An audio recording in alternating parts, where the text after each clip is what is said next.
Start with the chanting. Okay, we'll start with the invocation prayers, introduction, seeking the blessings of all our previous acharyas, saints, Krishna, Prabhupada. Ready? My eyes are blurry today. Om Jnana Timirandhasya Jnananjana Salakaya Chakshurun Militam Yena Shri Gurave Gurave Namah. Shri Chaitanya Manobhishtam Stapitam Yena Bhutale Swayam Rupa Kadamayam Dadati Swapadantikam Vandeham Shri Guru Shri Yuta Padakamalam Shri Gurun Vaishnavamscha Shri Rupam Sagrajatam Sahagana Raghunathanvitam Tam Sajivam Sadvaitam Savadutam Parijana Sahitam Krishna Chaitanya Devam Shri Radha Krishna Padan Sahagana Lalita Shri Vishakhanvitam Scha Hey Krishna Karuna Sindhu Dinabando Jagapite Gopisha Gopika Kanta Radha Kanta Namostute Tapta Kanchana Gourangi Radhe Vrindavaneshwari Vishapanu Sutta Devi Pranamami Hari Priye Panchakalpa Trubhyascha Kripa Sindhubhya Evacha Patitanam Pavanebhyo Vaishnavebhyo Namo Namaha Shri Krishna Chaitanya Prabhu Nityananda Shri Advaita Gadadhar Shri Vasadi Gaura Bhakta Vrinda Hare Krishna, Krishna Krishna, Hare Hare, Hare Rama, Hare Rama, Rama Rama, Hare Hare. Nama Om Vishnu Padaya Krishna Pristaya Bhutale Shrimati Bhakti Vedanta Swaminiti Namane Namaste Sarasvati Devam Gauravani Prashayane Nirvasesha Sunyati Jadi Shatarane. So we will start with the Sri Isopnisad prayers.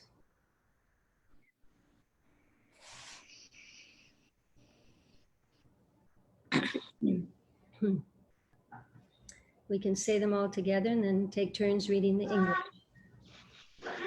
Hare Krishna. Nandagopal Prabhu, I sent an email, the verses. Can you open and share that? Fine. It's already there. No, okay, this is from Veda base, but the one which we always read from the document. Oh, yes, it's not So, Nandagopal Prabhu, you can see your email. I can forward you. Yes, just 1 second. Few more seconds.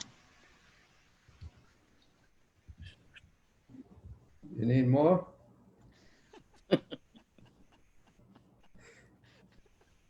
Apparently, yes. My computer is slow. I'm sure it's Just- not to do with you.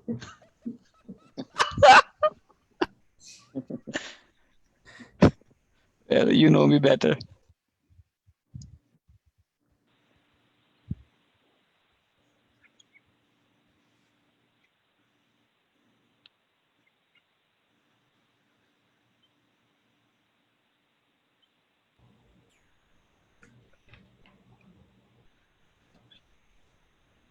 Well, I hope you enjoyed class. Any questions? Okay, It's so tiny. make it bigger. Time to party, huh? Yeah, I'll try to make it bigger, Mother Jiva. Okay.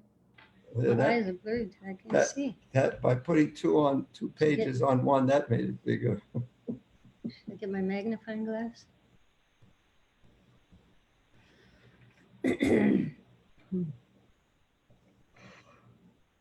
Oh, Is it good enough or should it still bigger? Can everyone read it okay? Yes. Okay. Invocation. Om Purnamada Purnamidam Purnat Purnam Mudachyate Purnasya Purnamadaye Purnamevavashishyate. Personality of God is perfect, and because he is completely perfect, all emanations from him, such as this phenomenal world, are perfectly equipped as complete wholes. Whatever is produced of the complete whole is also complete in itself, because he is the complete whole. Even though so many complete units emanate from him, he remains a complete element. Ishavashamidam sarvam Idam sarvam Kinjavad Utpatya Jagatyam Jagat Tena Punchita Radakashya Svidhanam. Everything animate or inanimate that is within the universe is controlled and owned by the Lord. One should therefore accept only those things necessary for himself, which are set aside as his quota. And one should not accept other things, knowing well to whom they belong. It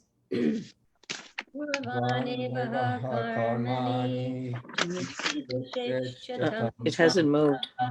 Evam trainanyate tosti na karma lipyate nare. Sorry, the screen didn't move.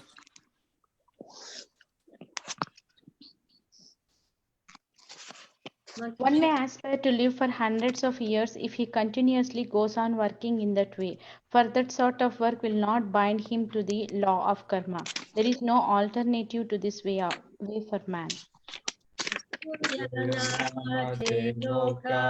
Andena tamasavrita tam ste pretya vigajanti yeke chatmahano janaha. The killer of the soul, whoever he may be, must enter into the planets known as the world of faithless, full of darkness and ignorance.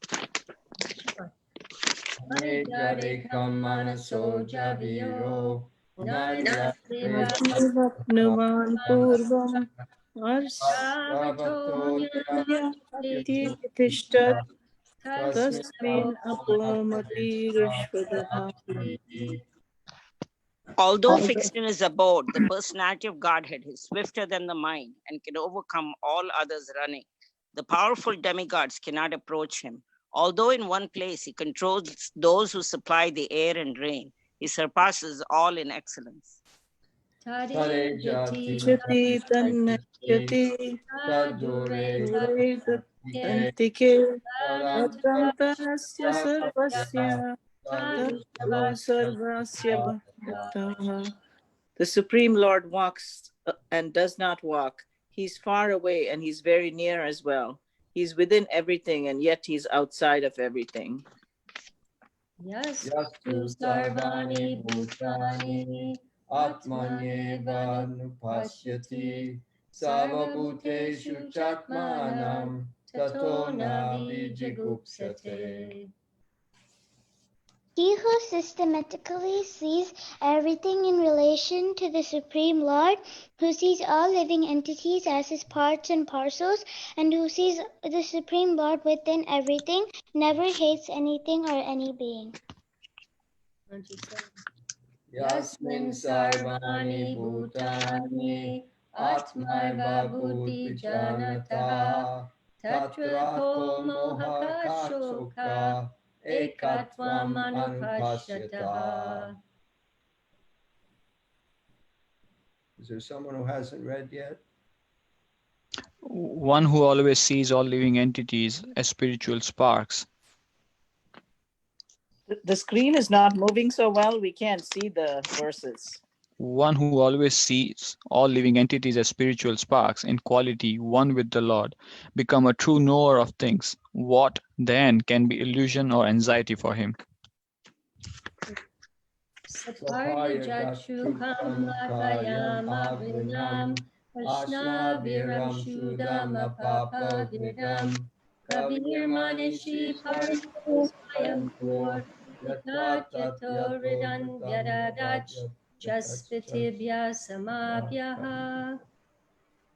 a person must actually know the greatest of all, the personality of Godhead, who is unembodied, omniscient, beyond reapproach, without veins, pure and uncontaminated, the self-sufficient philosopher who has been fulfilling everyone's desire since time immemorial. 9. Antam tama pravishanti ye vidyam upasate tato bhuyevate tamo ya uvidyam rataha. Those Those engaged who engage in the in culture. nations activity shall enter into the darkest region of ignorance. Worse still are those engaged in the culture of so-called knowledge. 10. Anyadeva hor vidyaya anyad ahor avidyaya iti sushumadiranam yenastadvichakshire. The voices have explained that one result is derived from the culture of knowledge and that a different result is obtained from the culture of needs. Vidyam cha ya tad vido bayam saha avidyaya mrityum tirtva vidyaya mritam ashnute. Only one who can learn the process of gnosis and that of transcendental knowledge side by side can transcend the influence of repeated birth and death and enjoy the full blessings of immortality. Andham tamaha pravishanti ye sambuddhim upasate tato bhuyevate tamo ya usambujam rataha. Those who are engaged in the worship of demigods enter into the darkest region of ignorance, and still more so do the worshippers of the impersonal absolute. 15. Anyadeva hor sambhavat anyad ahur asambhavat iti Sushmadhuranam. It is said that one result is obtained by worshiping the supreme cause of all causes, but another result is obtained by worshiping that which is not supreme. All this is heard from the undisturbed authorities who clearly explained it. 14. Sambhutim cha vinasham cha yastad vido bayam saha vinashena mrityum tirtva sambhutyam ritam ashnute. Is there anyone who hasn't read yet who would like to read?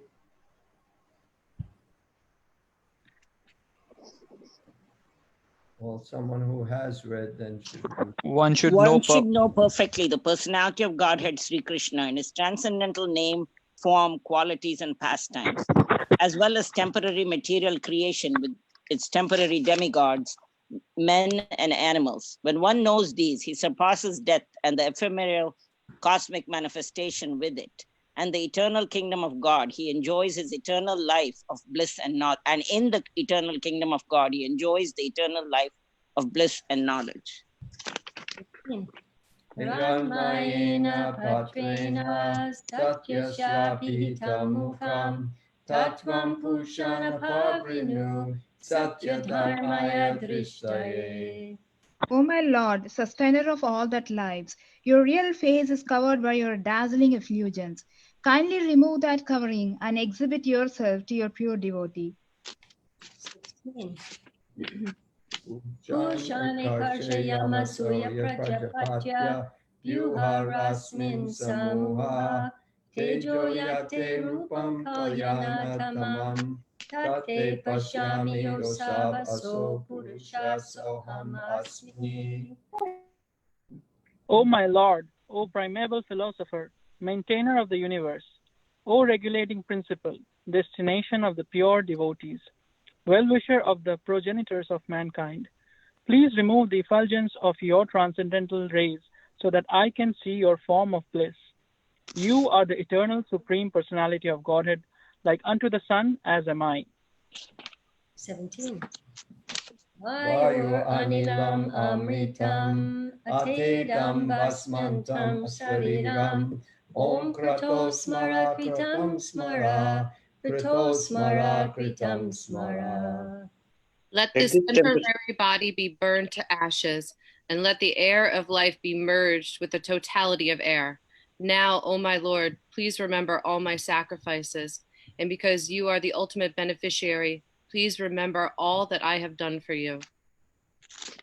18. Agnenaya supataraya yasman Vishvani deva vayunani vidvan Yayodyasma jurana meno Uyishtam te nama uktim videma. O my Lord, as powerful as a fire, O omnipotent one, now I offer you all obeisances, falling on the ground at your lotus feet. O my Lord, please lead me on the right path to reach you. And since you know all that I have done in the past, please free me from the reactions to my past sins so that there will be no hindrance to my progress. Good. So last time we started mantra 1 and we read about half of the purport. So we will chant the same mantra and finish the purport today. Mantra 1. Ishkavashamidam sarvam Yat Ishkavashamidam sarvam Yat kincha jagatyam jagat Yat kincha jagatyam jagat Tena chaktena bunjita Tena tyatena punjita Ma gridha kasya swedhanam. Ma gridha kasha svedadam. Anybody else like to chant? Ishavashamidam sarvam Ishavashamidam sarvam Yat kincha jagatyam jagat Yat kincha jagatyam jagat Tena tyaktena bunjita Tena chaktena bunjita Magvida kasasvidanam. Ma gridha kasya swedhanam. Anyone else like to chant it? Chant the verse today? Or should we go on? 1, 2, 3. All right, translation. Everything animate or inanimate that is within the universe is controlled and owned by the Lord. One should therefore accept only those things necessary for himself, which are set aside as his quota. And one should not accept other things, knowing well to whom they belong. And to recap a little, we mentioned how the term Ishavasham means everything is owned and controlled by the Lord, and that we should all accept our quota. We discussed that. We spoke about how the Lord is a Purusheya, and also the pure devotee and the spiritual master. Their words are also a Purusheya, and that means they're above the 4 defects of the human life. I know what they are. And everyone should be knowing those by now. I think we talk about that in every class. And we mentioned how Vedic knowledge was first imparted to Lord Brahma, Tene Brahma Hridaya Adi Kavaye, within his heart. But it should be noted that it didn't happen automatically. Actually, Lord Brahma, when he was unable to find out his source, he went back to the lotus and he heard the sound tapa, and he sat in meditation for 1,000 celestial years. Those are the years of the demigods, which is a very long time. And after his tapasya, then he received his divine vision, his initiation directly from the Lord. And in the first canto of the Bhagavatam, Prabhupada mentions how Lord Brahma was setting an example for all human beings, because the human beings are meant to perform tapasya for spiritual advancement. He actually says that one has to receive the transcendental one has to receive the transcendental sound from the right source, accept it as reality, and prosecute the direction without hesitation. The secret of success is to receive the sound from the right source of the bona fide spiritual master. And he also says that this tapasya, this penance, this austerity is the beauty and the wealth of the Brahmins and those in the renounced order of life. And according to the Bhagavat philosophy, every human being is meant simply for this tapa or no other business, because by penance only can one realize his self and self-realization, not sense gratification. And that is the business of human life. And then after Lord Brahma was initiated by the Lord directly and received the transcendental vision of the spiritual world, he offered the prayers Brahma Samhita. And we have chapter 5, and apparently there's 100 chapters of that. Lord Chaitanya found in the Adi Keshava temple the Brahma Samhita, chapter 5, and the Krishna Karnamrita. Yeah. And in the Brahma Samhita, the Lord also gives Brahma, Lord Brahma records the direction he receives from the Lord about performing this tapasya. In verse 59, it's Premanas tad saracharayas tad abhyaser nirantaram bodayanat manatmanam bhaktim api uttamam labet. The highest devotion is attained by slow degrees by the method of constant endeavor for self-realization with the help of scriptural evidence, theistic conduct, and perseverance in practice.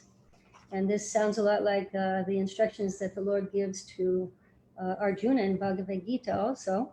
Tesham satatayuktanam bhajatam priti purvakam dadami buddhi yogam tam yenamam upayanti te. To those who are constantly devoted and worship me with love, I give the understanding by which they can come to me. So after receiving performing his penance and receiving the divine sound, he sang the Brahma Samhita. And yeah, I'm trying to see. I can't see. So, and for us, our austerities are not quite as difficult as Lord Brahma's. We've been given the 4 regulative principles: no eating of meat, fish, and eggs, no intoxication, no illicit sex, no gambling, chanting 16 rounds of japa. Rising early is considered one of the austerities for us. I've mentioned in the Nectar Devotion that sometimes it's difficult in the beginning to rise early and attend Mangal Arati, but if we continue to do it, the taste will develop and we'll actually look forward to it. And there's the austerities of fasting on the holidays. It's also considered one of our penances, and fasting on Ekadasi. So relatively in Kali Yuga, our austerities are not as difficult.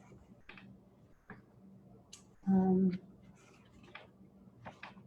we covered how both the para and apara prakriti are energies of the Lord. Therefore, they are owned and controlled by the Lord. The Lord is a complete person. He's the ultimate controller, sustainer, dictator of everything. He's the knower of everything. He's the benefactor of everyone. And he possesses all the opulences, which are 6 in number. We went over those.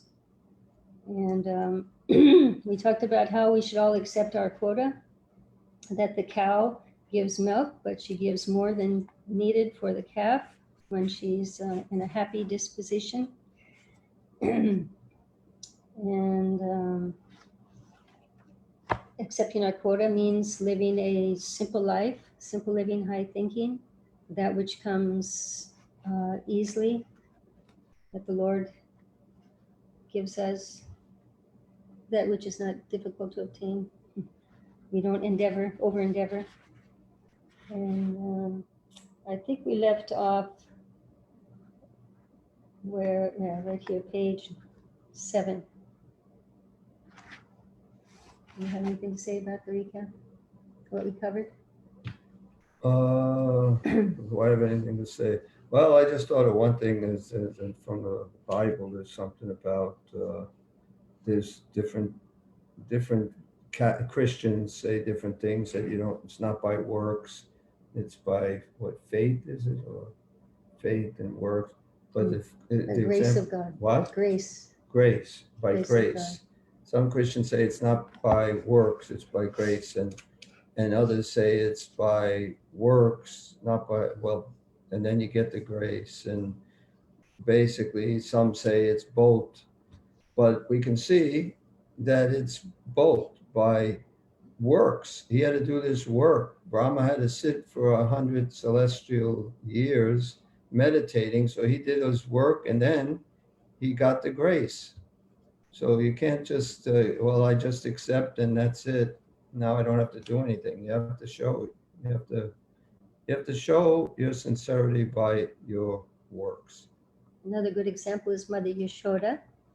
She was very determined to bind Lord Krishna to, baby Krishna, to the mortar. And her determination was unwavering, and Krishna was pleased with her efforts, and he allowed himself to be bound. And we hear that the two fingers represent effort and mercy, that by showing the effort, Krishna reciprocates and he bestows his mercy. One time I went to a japa retreat, it was during Kartik, and I had got a realization on this. I was meditating actually on this verse, and it was early in the morning, it was dark outside, and we had the lights on inside, and it was the doors were glass, you could see outside. And there were these two moths fluttering on the glass door. They're attracted to the light inside. And I could see, how they're just showing so much how they want to come in and go to the light, but they're dependent on someone inside to open the door and allow them to come in. Of course, I wasn't going to open the door and let them come in, knowing that they'd just go to the light, either get zapped or, or bother the devotees, but that them showing that what they wanted with such earnestness made me feel like I wanted to reciprocate with them somehow. And I just got a glimpse that Krishna's like that. He's pleased with the endeavor, the effort that the devotee puts forth in trying to execute his service or to please the Lord, or do his duty, and he reciprocates. He's a person. So we left off here. I'll be reading. In modern society, there is always a great quarrel between the laborers and the capitalists. This quarrel has taken an international shape, and the world is endangered. Men face one another in enmity and snarl just like cats and dogs. Sri Isopnisad cannot give advice to the cats and dogs, but it can deliver the message of Godhead to man through the bona fide acharyas, holy teachers. The human race should not, the human race should take the Vedic wisdom of Isopnisad and not quarrel over material possessions. One must be satisfied with whatever privileges are given to him by the mercy of the Lord. There can be no peace if the communist or capitalist or any other party claims proprietorship over the resources of nature, which are entirely the property of the Lord. The capitalist cannot curb the communists simply by political maneuvering, nor can the communists defeat the capitalists simply by fighting for stolen bread. If they do not recognize the proprietorship of the Supreme Personality of Godhead, all the property that they claim to be their own is stolen. Consequently, they will be liable to punishment by the laws of nature. Nuclear bombs are in the hands of both communists and capitalists. And if both do not recognize the proprietorship of the Supreme Lord, it is certain that these bombs will ultimately ruin both parties. Thus, in order to save themselves and bring peace to the world, both parties must follow the instructions of Sri Isopnisad. So the communists, they want equal property for all. And the capitalists, they want to profit and to become more powerful and more rich. And for the communists, it ends up that the lazy just become lazier, and those who do endeavor, they don't get rewarded properly, so no one is satisfied. And then the capitalists, the rich become richer and the poor become poorer, and no one's satisfied. So the only real solution is to, like it says here, is recognize that the Lord, Yeshuvasham, is the proprietor of everything. And this is the Varnashram system. This system works because it's God-centered. There's so many isms, but none of them can bring about peace or satisfaction in society because it's not God-centered. Even just like the United Nations, Prabhupada has said, they're simply creating more flags. They're not bringing about any united anything. You know, it's not bringing peace. It's not bringing a brotherly love. It's simply creating more flags. It's dividing more and more. And the advice of the Isopnisad is meant for humans. It's meant for those who have risen above the animalistic propensities of eating, just eating, sleeping, mating, and defending, however polished it might look. But if we don't rise above that, we will get involved with quarreling over possessions like cats and dogs. Sometimes humans who are simply interested in sense gratification are also compared to hogs, dogs, camels, and asses. So this Prabhupada gives different animals in comparison. But quarreling over possessions and land, and this is mine and yours, this is like cats and dogs fighting. They're snarling over simple, that which is of not much value because it's temporary. The human beings are meant to strive for that which is of real value, that which is eternal. And it says in the Srimad Bhagavatam that life's desires should never be directed towards sense gratification. One should desire only a healthy life or self-preservation, since a human being is meant for inquiry about the absolute truth. Nothing else should be the goal of one's works. There's so many isms, but they will only be successful when it's God-centered, when the Ishavasham is recognized, you know, that Krishna is the owner, the possessor of everything. That's the only way that we'll be satisfied and there will be really real peace in the world. And what else? You have anything to say on? Let's say the capitalist, or what do we have? Is that what we have? Yeah, I believe so. Democracy, capitalism. It's run by the Vaishyas, and communism is run by the Shudras. So none of them are the actual proper way of Varnashram or Varnashram Dharma, but so none of them are going to be very successful. You mentioned how the rich get rich and the poor get poorer, and nobody's happy. So why aren't the rich happy? Well, they're hankering and lamenting. They're worried that it will be taken from them. They have to protect it. People want to steal. People want to, you know, or they also want more. They're actually developing a demoniac mentality. You know, in the 16th chapter, so much I have and so much I will gain. I am rich. I am powerful. I am happy. I'm happy too, right? You know, but that's actually cultivating a demoniac mentality. And it's not going to go with them. You know, I mean, just like this pandemic, the rich who have stocks now, they were so worried about their stocks have gone down and so many things. So then they're in anxiety about that. So anyway, there's so many things to worry about if you're rich. And if you're poor, there's so many things to worry about, different things, but. Also about the United Nations, Prabhupada said that this Krishna consciousness is the real United Nations. He built a house in which the whole world can live. was thinking one time we went on traveling Sankirtan, and there was at least four devotees in the van, and we went to a church, and we asked them. We went to the YMCA if they could give us a room, so they had us go to the church because it was run by the church, and the priest he got all our names, and it was Frank Leonard, Angus Murphy, Richard Friedman, and another name I don't remember. And he says, "What is it?" He didn't say United Nations. Oh yeah, he said? What is this? A League of Nations, or something like that. It's like he saw that we're from all different backgrounds. By our names, you could tell one was Jewish, one is Italian, one is Irish. And yet we're all together in the same. We're all Hare Krishnas. Yeah, one banner.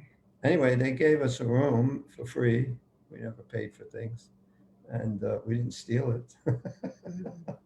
But so this priest was impressed. And one time another priest told me on Sankirtan, "You people remind me of Jesus's first disciples." And I was thinking, yes, we're Prabhupada's first disciples. So, because we were very enthusiastic about spreading Krishna consciousness. Reminds me of Prabhupada said I think at the end of the introduction of Bhagavad Gita, he mentions Adi Shankara Acharya's Gita Mahatmya, that there need be only one holy scripture, the divine Gita sung by Lord Sri Krishna. Only one worshipful Lord Sri Krishna, only one mantra, the holy names, and only one duty, devotional service unto that supreme worshipful Lord Sri Krishna. So one banner. And you see at our festivals, we have devotees from all over the world. Yeah. And everywhere we go, we have family that we can connect with. It's Prabhupada's mercy. Okay. The standard of life for human beings. Any comments or questions so far? That comment was really intuitive from that priest, saying that because that is so true. I mean, Christianity has spread all over the world with just a handful of initial disciples. Yeah. He said, I thought that was very perceptive of that priest. It was very perceptive, yeah. That he recognized that. Right. The standard of life for human beings cannot be applied to animals.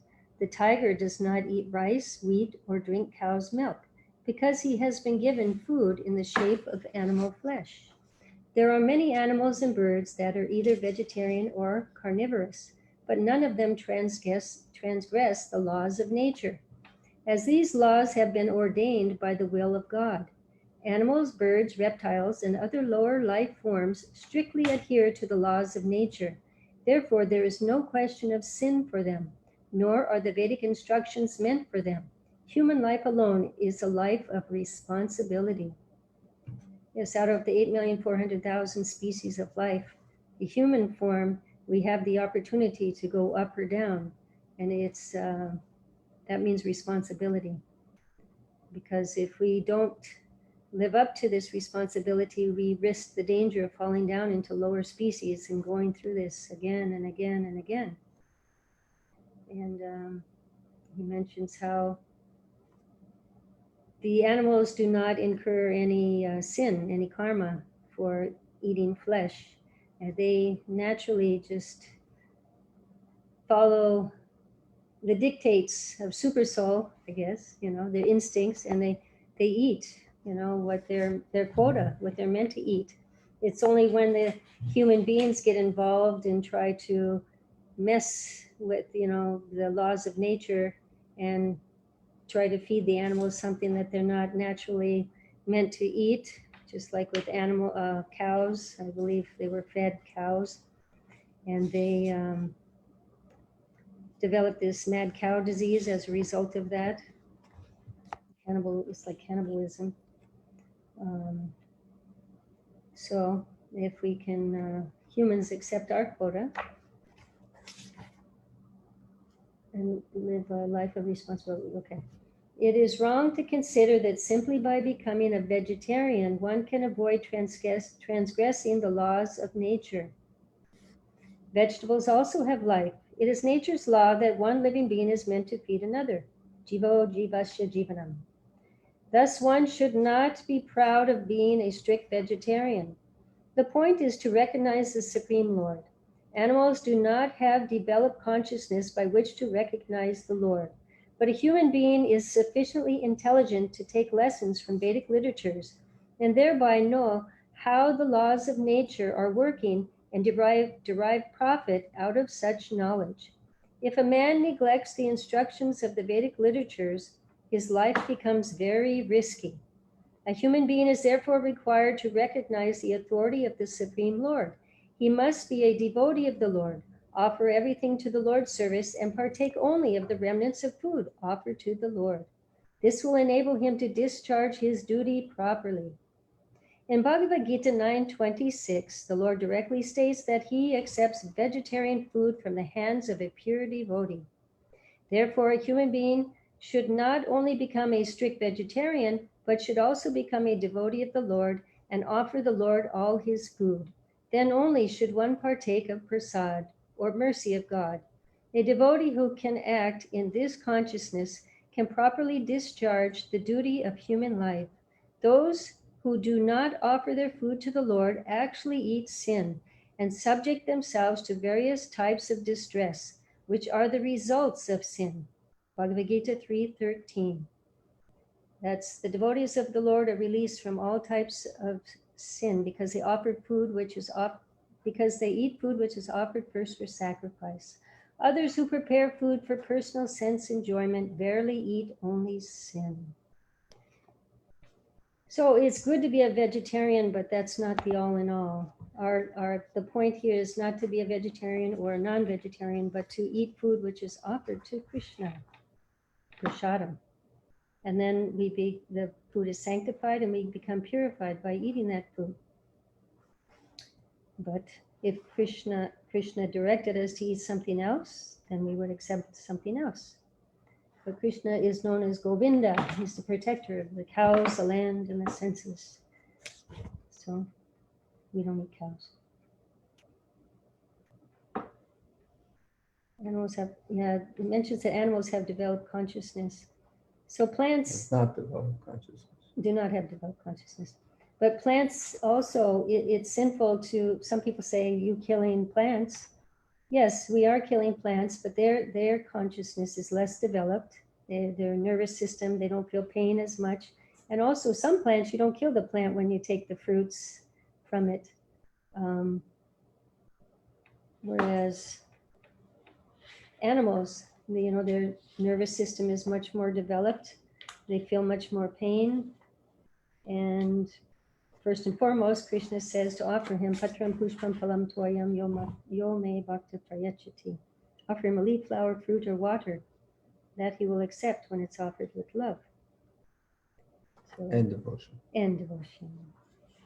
Yes. Here it says, the root of sin is deliberate disobedience to the laws of nature through disregarding the proprietorship of the Lord. It also in some places says ignorance is the root of sin. And that's the same thing, ignorance of the proprietorship of the Lord. Disobedience to the laws of nature or the order of the Lord brings ruin to a human being. If one is sober, knows the laws of nature, and is not influenced by unnecessary attachment or aversion, he is sure to be recognized by the Lord. And he is sure to become eligible to go back home, back to Godhead, back to the eternal home.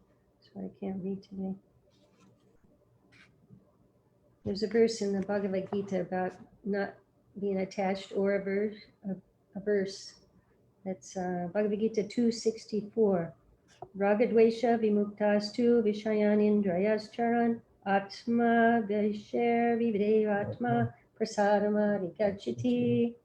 But a person free from all attachment and aversion and able to control his senses through regulative principles of freedom, can obtain the complete mercy of the Lord. Yes. So we're meant to live a balanced life, not eating too much or eating too little, not sleeping too much or sleeping too little.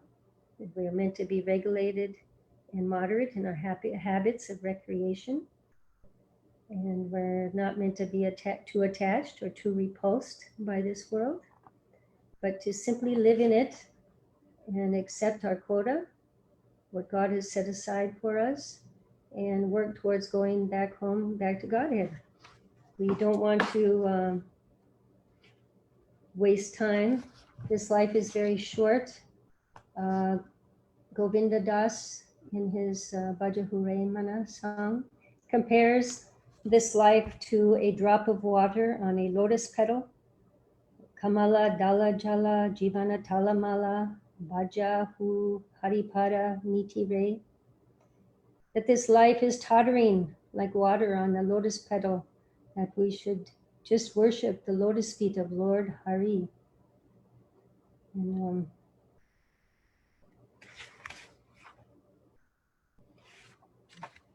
there's something else I was going to say now I can't think of it. The Lord gives a formula what to do to become his devotee, offer our food to him, recognize the authority of the Lord, offer everything to the service of the Lord, discharge our duty, and offer food.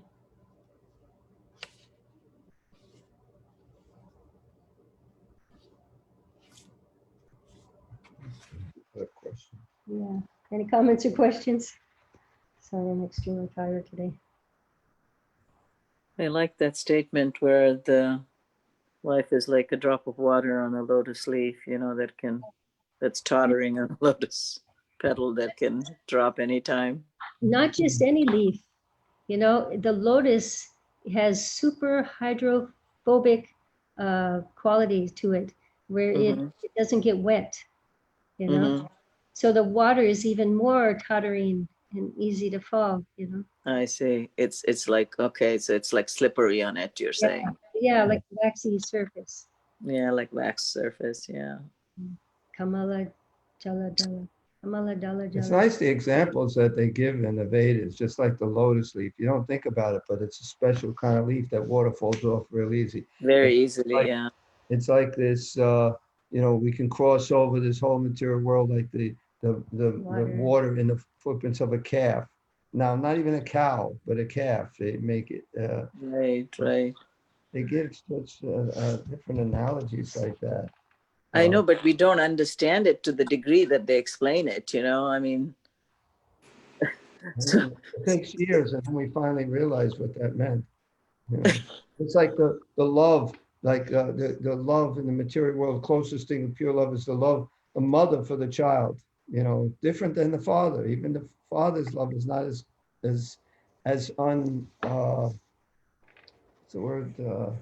unconditioned as the mother's love. So, I mean, it gives all these little things, not like the parent's love for a child, but specifically the mother's love. So there's a lot of things like that. They're very specific. But that lotus, go ahead, Namir. Hare Krishna, Jiva Mataji. Thank you very much for this class. So I was one point that you made, Jiva Mataji, of richness and happiness. So it is not true that, like if a person is rich, then he'll become happy. One of the example which today only we were discussing with my kids was Robin Williams. So one of the famous Hollywood actor. So he committed suicide by hanging himself. If you see, like he had all the wealth, he had fame, he had like all the richness that you expect, but still he committed suicide. And this tendency of committing suicide is lot of people are doing nowadays because of all the mental issues that this Kali Yuga is giving. So that is one point I would like to add, Mataji. Yeah, his was a different. He didn't actually realize that he has to suffer what he's meant to suffer anyway. He had a debilitating disease that was going to deteriorate, and he did not want to wait till his body deteriorated to die. That's why he committed suicide. He didn't necessarily commit suicide because he was unhappy being rich. I'm sure he was unhappy because he had this disease that's going to kill him. He wasn't happy. Right. I agree right. with you. All the money in the world, wasn't going to save him from anything. There are many millionaires or very rich people who commit suicide. So it's obvious that just having that doesn't make you happy. Yeah, but I'm saying for even flimsier reasons than that. What do you mean? What does that mean? Like some people, they're just unhappy with like a boyfriend or girlfriend or something like that, and in the moment they just kill themselves when and if they're kind of past that moment, at least Robin Williams. Everyone, every single person who commits suicide, if they didn't do it then, they would feel better. Prabhupada says you can't be unhappy always. Your happiness and misery come and go. And so even if you're miserable, you can't stay miserable. You'll eventually get happy. But you'd have to wait. And you think when you're miserable that it's never going to end. But a debilitating disease is not going to get better. You know what I'm saying? I don't think he would have felt happier. I'm saying there was more distress there than others. I mean, I don't know if it didn't affect him so much then, just go on. What am I going to do? Just let me go on as much as I can. But then there are others, who have had debilitating diseases who stoically live through it, accept it as their fate. So there are people who do that, So if we look at the marketing campaigns of all these drugs for cancer, they never show a miserable patient. They always show a smiling patient. That is true.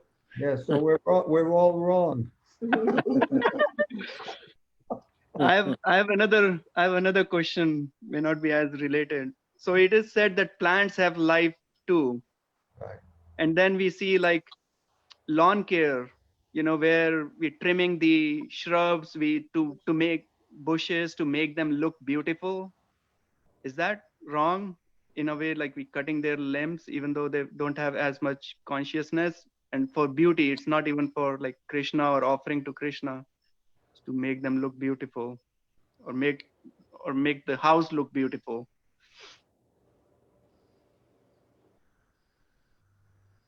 Yes.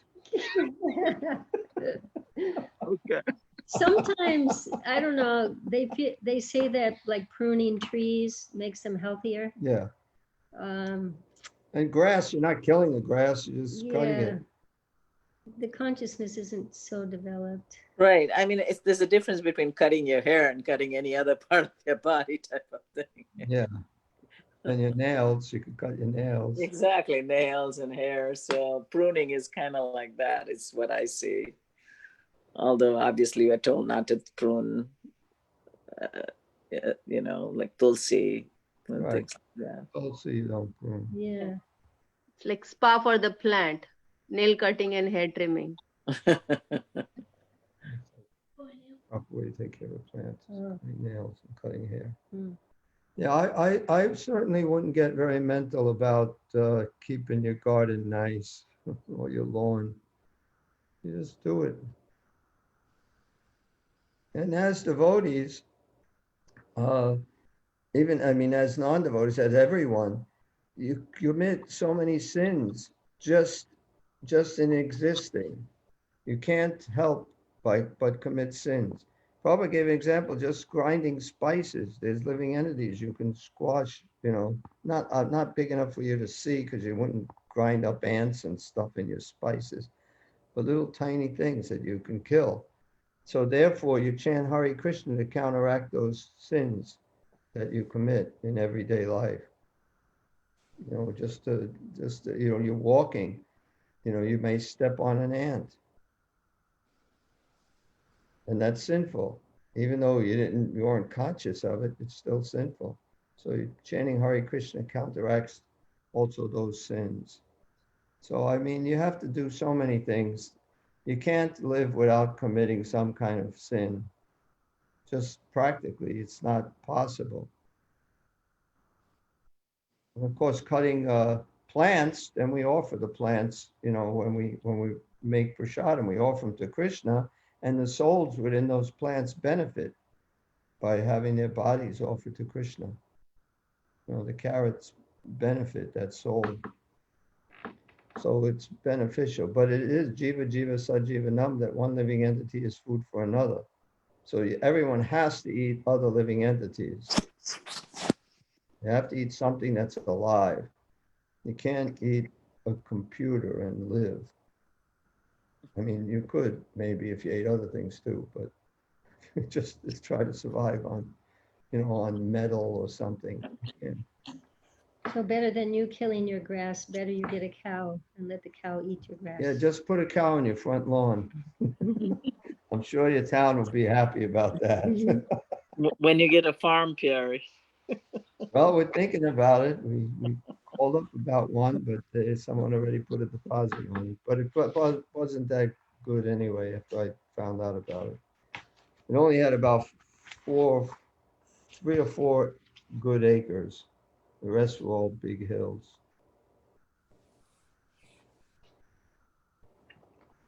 Any other comments or questions? Hare Krishna, Pyari Mohan Prabhu, Jiva Mataji. Please accept my humble obeisances at your feet. I'll go, Srila Prabhupada. This is Srinivasacharya Das. Oh, Haribol. Hare Krishna, Prabhu Mataji. It was so wonderful to hear from both of you. When Mataji is reading Isopnisad, it's something different, even though I read this book many times. Just by hearing her reading, I was feeling so ecstatic. Wonderful reading and discussions, what you have mentioned. I have a couple of comments and a question. The comment says you are discussing about mercy and endeavor. And I was thinking the instructions of the Lord in themselves are mercy upon us. You know, those instructions are giving us a path to go back to Him. And like Mataji was explaining at the end, by not following these instructions is actually sinful. Not following the instructions of the Lord and realizing His proprietorship. So what big mercy than His own instructions, and we would be fools not taking advantage of that mercy. And then another one I was thinking is how Srila Prabhupada says we will be punished by the nature. And I'm realizing how we are being punished right now because of what we have done to this planet. And everybody is shouting their own homes. We cannot get out. And we have pushed all these animals into slaughterhouses, cramped spaces. They cannot get out. The chickens and the pigs and the cows. And now we are in the same situation. And the nature is punishing us. It's so hard. So my question is how, and you spent so much of your life for Srila Prabhupada and practicing and preaching Krishna consciousness. Could you explain more about this Ishavasya principle beyond just being vegetarian and, you know, how to be satisfied with what's happening to us right now and how should we take, you know, what's happening to the world today? And what should we realize, what's our quota and how should we be satisfied? Well, as far as what's happening today, I was listening to a lecture by Srila Prabhupada, and he said that just like we're in school and we go, when we graduate one class and we go to the next class, 10th grade, 11th grade, college, when we do not advance to the next class, say like college, then that class becomes overcrowded. And when that overcrowded overpopulation happens, then nature gives war, pestilence, and famine like that. So we're not spiritually advancing. Not enough souls are going back to Godhead. So somehow or other, this is happening to increase people's awareness that perhaps we're doing something wrong. We need to become more spiritual, more conscious of our effects on our surroundings and on other people. That's what I was thinking when I heard that. Thank you very much, Mataji. That point about we should be endeavoring spiritually. We are getting all these material comforts. Yeah.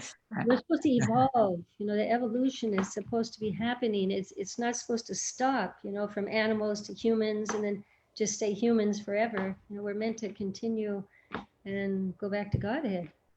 Mm. And as the advanced species, probably we are responsible to facilitate advancement for other species as well. Instead of that, we are trying to torturing them and kill them, and they have to take birth again to continue. Right. Yeah. Exactly. Yeah, so much. They're so meant much to live so. out their life so they can go to the next. Thank you very much, Mataji and Prabhu. He had something to say, I think. Well, I don't know if I understood the question, but the verse accepting, what's necessary for yourself, what's set aside as your quota. I mean, if you try to live according to the instructions given by Krishna, I think it becomes easier to see what is your quota. In other words, I have my job. I have to be, okay. There's Varnashram Dharma. There's these 4 orders. I am a Brahmin, I'm a Kshatriya, I'm a Vaishya, I'm Shudra. Nowadays, we're all kind of mixed up. We have some of each of these qualities. You don't find too many pure just Brahmins or pure Kshatriyas. You may find pretty pure Shudras, but in general, we're kind of mixed up. So what's your duty? You're supposed to do your duty. My understanding of your duty is you follow the instructions that Srila Prabhupada has given us, that Krishna has given us. So we try to follow those instructions. Niyamama means nothing is mine. Ultimately, everything belongs to Krishna. So we have to try to use as much as we can for Krishna. We have to maintain ourselves, but we don't have to go so, I have to make more money. I have to make more money. If I'm making enough money, why do I have to make more money? I got enough to survive. So we have to see what's my quota by not giving up any of Krishna consciousness to try to get a bigger quota. I think that's one way we can look at this. In other words, there are certain things I know I have to do. I have to chant my rounds. I have to follow these principles. I have to read. I have to try to associate with devotees. I have to try to participate in classes. I have to do all of these things. So now, if I'm working too much and I can't do these things, then I'm trying to get more than my quota. I have to try to minimize that, or not necessarily do. Even both people in the family have to work. One person can work, the other person can stay home now, especially with this pandemic, and watch the kids and teach the kids.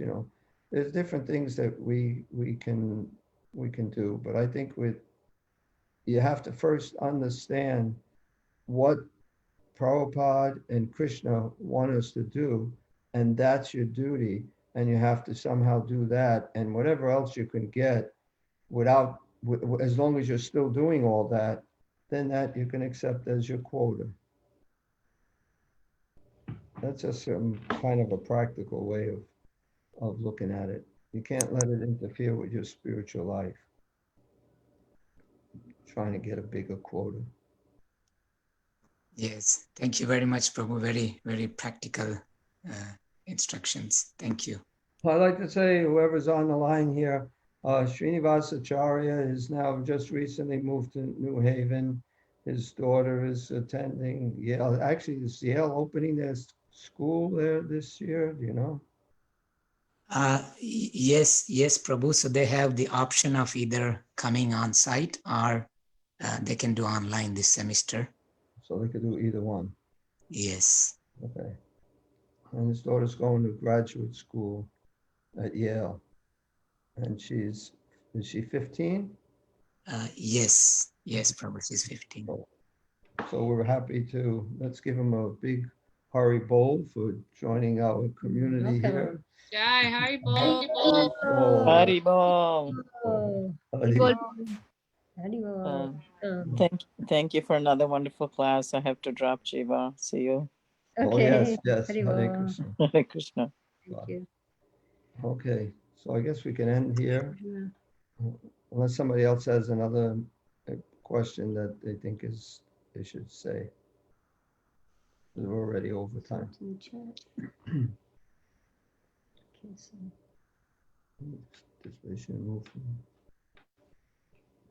don't know what that's all about. That's about somebody else. Okay. All glories to Srila Prabhupada. It's offer obeisances, all the Vaishnava devotees of the Lord. Thank you, Prabhu. Thank you, Jivanausadhi. Hare Krishna. Hare Krishna.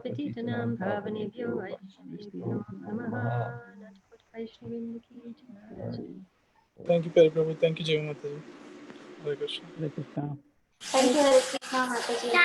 Hare Krishna. Very nice class.